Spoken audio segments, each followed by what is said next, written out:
We're going to go to Angela Constant. I think she's got a supplementary in this area. Am I right? Thanks, Convener. It's more of a supplementary going back to our earlier discussion. Good afternoon, Mr Gove. I want to quote the Prime Minister to you when he said, "We have made consent a fundamental element of this deal. No arrangements can be imposed on Northern Ireland if they do not work for Northern Ireland. The people of Northern Ireland will have the right to withhold consent." So, Mr Gove, if consent is a fundamental element of this deal for Northern Ireland, why would that not be the case for Scotland, the highest Remain voting part of the UK? Well, I think it's important to understand, as I know the committee does, the unique circumstances of Northern Ireland. And consent is at the heart of the Belfast Good Friday Agreement, and it has a specific meaning in the context of that agreement.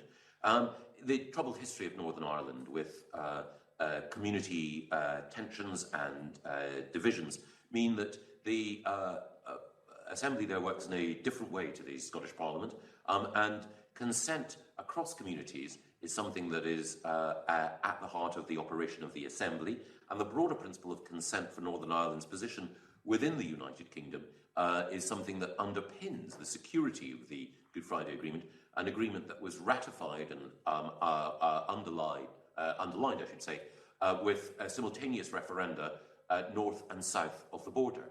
Now, we've had, as you know, two referenda in Scotland and across the United Kingdom. Firstly, that Scotland should stay in the United Kingdom, and then that the United Kingdom as a whole should leave the EU. So, in each case, the specific arrangements are underwritten by those democratic events, and it's in respect of those democratic events that specific arrangements for Northern Ireland have been reached. So I'm not for a minute disputing the special circumstances around Northern Ireland. I'm not even disputing the result of the 2014 or indeed the 2016 referendum. But you say you value the Union, the UK Union. Therefore, why would you rightly make extra efforts to accommodate Northern Ireland, given its uniqueness, but pay no heed to the uniqueness of Scotland? Our Parliament, of course, still meets. And we, it is a fact, we're the highest voting Remain part of the UK. Do you not accept that it is unfair and undemocratic for no accommodation to be given to Scotland? Well, I think we do respect the uniqueness of Scotland's position, and we do make more than accommodations. We do think about... Please. Sorry? Could you give an example of where you've given an accommodation? Yes, absolutely. I think it is the case that the work that I did when I was Environment Secretary to, for example, make sure that we could reap the benefits of the Common Fisheries Policy in a way that that helped the communities of Fraserburgh, Peterhead, Cullen and beyond, the way in which we negotiated throughout the progress towards this withdrawal agreement to make sure that the economic interests, the environmental interests and the political interests of Scotland were safeguarded. All of these were, I think, evidence of that. It's also the case most recently that the Cabinet Secretary with responsibility for Agriculture, Fergus Ewing, asked that in the event of a no-deal outcome, that we specifically argue that there should be an exemption for a period from the requirement for export health certificates to be issued because of the specific dynamic alignment that we had agreed to more broadly as a result of third country listing. I was pleased to be able to ensure that Fergus's specific request formed part of the mandate for our negotiators. Okay, interesting detail, but I suppose my question was more at a fundamental level about the issue of consent, and at a fundamental level that's been accepted for Northern Ireland but not Scotland. I wonder if you mind, Mr Gove, could I ask, is it the case that EU member states have a legal veto on whether Scotland and the UK leave the EU on October the 31st?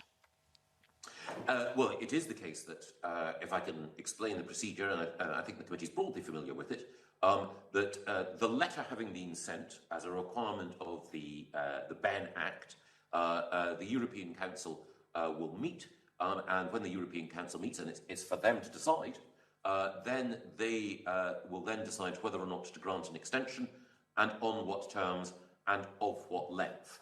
And it could be the case that any single member state decides that it would be inappropriate to offer an extension, in which case no extension exists. And it is that risk that is in my mind, and it is why we are intensifying no-deal planning, because we cannot assume that every EU member state will agree to granting an extension. Okay, so given that EU member states have a legal veto, do you know how many of those EU member states are smaller than Scotland? I think it would be the case that, depends on land mass or population, but it would be the case that, certainly in population terms, I would think Estonia, Latvia, Lithuania, Malta, Cyprus, and the Irish Republic. There's 9.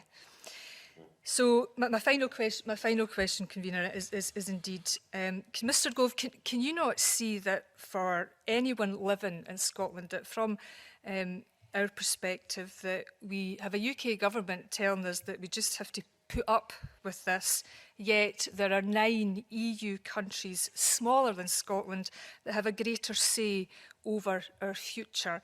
And would you not accept that this exposes a fundamental weakness of this current union? If you mean that there's a fundamental weakness of the European Union, that small countries can exercise a veto... It was talking about the Treaty of Union. Well, I think that the EU has its own constitution. We respect that. We operate within that.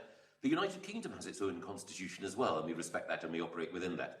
But I think it's also important to bear in mind, as I know the committee does, that more than 1 million Scots voted to leave the European Union. More voted to leave the European Union than voted for the party which currently runs the Scottish Government.